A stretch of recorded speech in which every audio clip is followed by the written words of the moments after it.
Mossadegh Bali, bonjour. Bonjour. Vous êtes le fondateur et le président du groupe Azalai Hotels, un groupe qui existe depuis 26 ans. Il existe dans 6 pays, avec évidemment une dizaine d'hôtels et plein de projets en cours. Mais avec cette crise qui est arrivée depuis la pandémie, depuis mars 2020, comment vous avez pu supporter, accuser le coup avec cette crise aujourd'hui? Où vous en êtes? Merci. D'abord, merci de me recevoir sur ce plateau. C'est un honneur pour moi. Effectivement, le groupe Azalai Hotels, comme tous les groupes de l'industrie hôtelière, a souffert et continue de souffrir de cette pandémie. Lorsque la pandémie est arrivée dans notre zone en Afrique de l'Ouest en mars 2020, nous avons dû fermer tous nos hôtels. La dizaine d'hôtels que nous possédons et que nous gérons, nous avons dû les fermer. Mettre en chômage malheureusement la plupart de nos collaborateurs puisque les frontières étaient fermées, tout était fermé, il n'y avait pas un seul client dans nos hôtels, donc on ne pouvait pas les garder ouverts et on n'avait pas de recette en face pour faire face aux charges. Donc ce que nous avons fait, nous avons mis un plan d'urgence en place, à savoir fermer les hôtels, garder un minimum de staff pour la maintenance et puis maintenant, discuter avec nos créanciers, avec nos fournisseurs pour obtenir justement des moratoires puisque nous n'avons plus la possibilité et les revenus pour faire face à nos divers engagements. C'est une période très, très difficile. Alors, les hôtels sont ouverts à nouveau depuis maintenant 10 mois. Nous avons rappelé la plupart de nos collaborateurs. Nous n'avons pas pu les rappeler tous puisque les hôtels ont des fortunes diverses. Certains tournent entre 5 et 10% de taux d'occupation. D'autres s'en sortent plutôt pas mal avec des taux d'occupation qui montent parfois jusqu'à 40-50%. Mhm. Je dois dire que, Hichem, que nous avons pu, je dirais, subir le choc ou soutenir le choc grâce à la compréhension de nos collaborateurs d'abord. Ils ont Mhm. été très compréhensifs. Ils ont compris que c'était un accident industriel qui n'était pas de notre ressort et ils ont accepté de rester à la maison pendant des mois. Et comme vous le savez, malheureusement, dans les pays africains, il n'y a pas de sécurité sociale comme en Europe, aux États-Unis, qui leur versent une partie de leur salaire.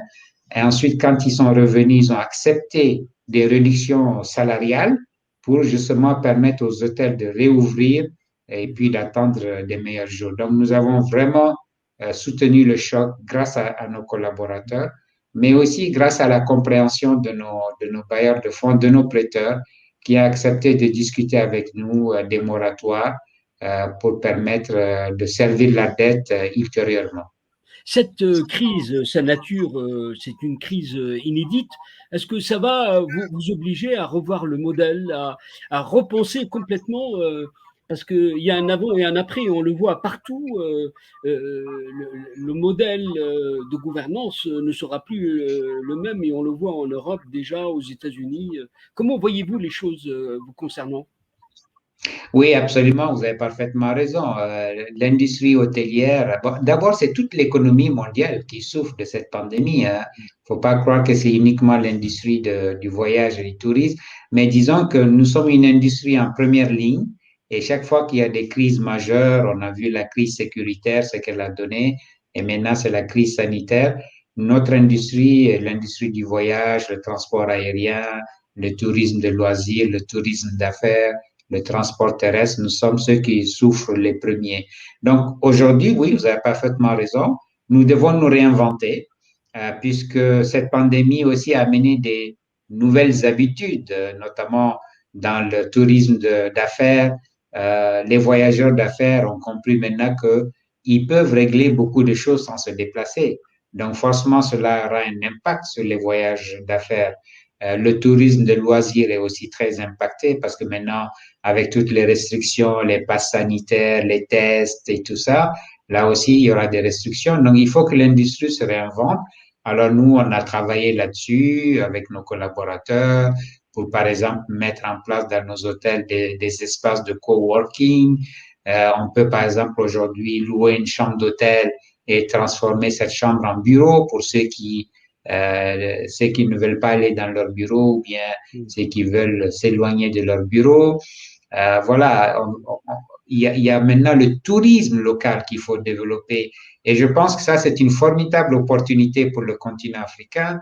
Comme vous le savez, c'est un continent qui reçoit à peine 70 millions de visiteurs par an. C'est moins que ce que reçoit la France par an. Et je pense que le continent africain, les Africains doivent maintenant découvrir ou redécouvrir leur continent, voyager sur leur continent parce que voyager ailleurs est devenu très difficile. Il y a des pays comme le Sénégal où maintenant ce sont les Sénégalais qui remplissent les hôtels au Sénégal, surtout pendant les week-ends. C'est le cas en Tunisie où j'étais récemment. Les hôtels sont remplis, mais ce sont des Tunisiens qui prennent leurs vacances en Tunisie, et ainsi de suite. Donc, je pense qu'en toute crise, il y a une opportunité. Et je pense que si les pays africains s'y mettent, on peut développer le tourisme sur le continent. Vous avez la bonne intuition de répartir les risques sur plusieurs pays, puisque vous êtes présent dans 6 pays et vous avez des projets en Guinée, au Cameroun, au Niger. Vous avez des ambitions, mais vous avez en partie gelé ces projets en attendant une clarification de l'horizon. Mais aujourd'hui, vous êtes dans un pays en crise. Comment vivez-vous cette situation? Tout pèse sur l'économie du pays. Absolument. Malheureusement, le Mali traverse une crise très, très profonde qui dure depuis une décennie maintenant. Ça a commencé par cette crise sécuritaire dans le nord. Malheureusement, ça fait tache d'huile et c'est venu dans le centre. Et aujourd'hui, c'est même dans le sud du Mali. Nous avons ensuite la crise politique avec 2 coups d'État en moins d'un an, avec une transition qui est très incertaine. Oui, le Mali aujourd'hui, disons, est la croisée des chemins. Et c'est un pays qui souffre, c'est un pays dont la population souffre énormément. Pas plus tard qu'avant-hier, il y a eu une cinquantaine de civils qui ont été tués dans le cercle d'Ansongo. Euh, donc oui, ça pèse sur l'économie, ça pèse sur les investissements, puisque vous savez, un investisseur, de quoi a-t-il besoin? Il a besoin surtout de perspectives. Il a besoin de stabilité, de perspectives pour se projeter. Et quand cette stabilité, cette perspective sont absentes, ben, il n'investit pas et cela pèse sur l'économie du pays, effectivement. Je ne vais pas utiliser un mot que certains utilisent, le Mali, un État failli, je ne vais pas jusque-là, mais aujourd'hui, dans ce pays, comment vous travaillez avec, dans cet univers d'entreprise, vos collègues, vos confrères, et comment aujourd'hui vous mutualisez pour pouvoir non seulement aménager des perspectives pour le pays, mais supporter le quotidien qui pèse lourdement sur vous. Alors nous, on essaye je suis membre de structures fêtières telles que le réseau de l'entreprise en Afrique de l'Ouest ou le CNPM, la Chambre de commerce. On essaye d'échanger avec les autorités pour voir quelles sont les mesures qui peuvent être prises pour permettre à l'économie de survivre. Parce que vous avez raison, la chance du Mali, c'est que on a quand même, malgré tout, malgré ces crises sécuritaires et la crise sanitaire aujourd'hui, on a une économie qui est assez vigoureuse parce que les Maliens sont réputés être des hommes d'affaires, des commerçants, des entrepreneurs, des industriels très courageux et qui travaillent énormément. Donc, l'économie, disons, quand un camp tient la route, j'ai lu récemment, malheureusement, que on est passé à la 4e position dans la CEDEAO, alors qu'avant, dans l'UEMOA, alors qu'on avant, on était la 3e. Cela démontre de l'impact de toutes ces crises sur l'économie. Donc, nous essayons de gérer nos entreprises, nous essayons de sauvegarder des emplois. N'oublions pas que le souci majeur sur tout le continent, c'est la création d'emplois. Oui. Quand on voit tous ces jeunes qui vont mourir dans le désert, en mer Méditerranée, c'est parce qu'ils n'ont pas de perspective. si on voit que tous ces groupes terroristes depuis 10 ans ont, ont prospéré de façon phénoménale, c'est parce qu'ils arrivent à recruter très facilement des jeunes qui sont totalement désemparés, qui n'ont aucune perspective, et c'est facile de les recruter. Donc, nous essayons de gérer nos entreprises, de parler avec les autorités, enfin, oui, ce qui reste des autorités. Et moi, Hichem, j'ai pas peur de dire que l'État malien est un État failli, puisque oui, c'est un État qui n'assure pas la sécurité, c'est un État qui n'assure pas l'ordre, c'est un État qui est à peu près dans Bamako intramuros, 80% du territoire lui échappe. Voilà, donc l'État malien aujourd'hui est un État failli. Et oui. les Maliens doivent se donner la main pour reconstruire, pour rebâtir cet État, parce qu'on sait qu'il n'y a pas de pays sans État. C'est impossible. Donc voilà aujourd'hui l'équation majeure que les Maliens doivent résoudre. Comment se réconcilier? Comment rebâtir un État? Parce que Oui. c'est en rebâtissant un État qu'on peut rebâtir l'économie.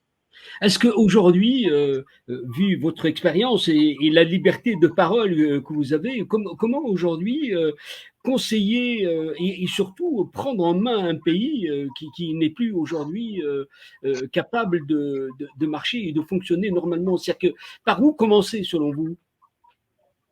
Vous avez parfaitement raison. C'est tellement complexe, c'est tellement compliqué qu'on se demande par où commencer. Mais je pense qu'il faut déjà, il faut qu'il y ait une entente à minima. Il faut déjà que les Maliens se mettent d'accord sur comment sortir de cette transition-là. À mon avis, c'est la première des choses à faire. Comment sortir de cette transition pour qu'elle aboutisse sur une refondation de l'État, sur une relecture des textes et sur des nouvelles règles du jeu démocratique qui, en ce moment, après, permettront d'organiser des élections. Et j'espère un pouvoir légitime et légal pourra sortir de ces élections. Et c'est à ce pouvoir-là maintenant d'entamer la tâche himalayenne, titanesque de Mhm. reconstruction de l'État. C'est pas une transition qui peut reconstruire cet État-là. C'est pas une transition qui peut réconcilier les Maliens. C'est pas une transition qui va ramener la sécurité. Parce que la sécurité, au Mali, il va falloir une génération pour la ramener. Mhm. Construire une armée, ça va prendre une génération. On avait une armée. Elle a été détruite, malheureusement, par 30 ans de gabégie, de mauvaise gestion, de politique politicienne. Il va falloir reconstruire cette armée qui est le creuset de la nation et à partir de là, on peut rebâtir le Mali. Donc, votre question, c'est par quel bout prendre parce qu'il y a tellement de problèmes, Ouais. ils sont complexes. Il ne faut pas oublier aussi qu'on est dans une situation géostratégique et géopolitique qui fait que le Mali est au cœur de tout ça dans le Sahel.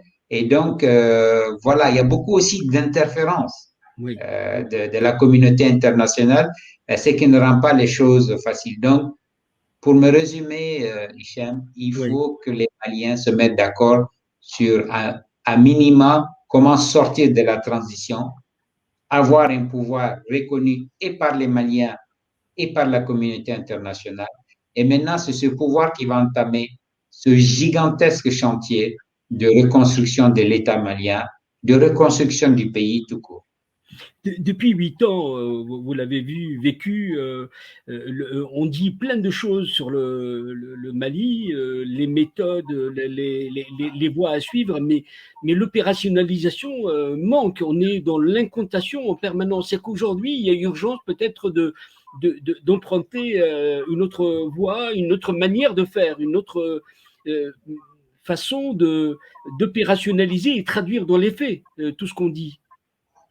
Oui, tout à fait. Nous sommes dans un régime d'exception. Nous sommes dans un régime militaire dirigé par des militaires qui se sont associés maintenant à une classe politique pour gérer les affaires de l'État. La société civile malienne est malheureusement peu visible. Sa voix ne compte pas beaucoup, contrairement à d'autres pays. On a vu, par exemple, dans des pays comme le Sénégal, le Burkina, le rôle que cette société civile a joué dans les affaires de l'État et surtout lorsque l'État a été menacé. On n'a pas cela malheureusement au Mali.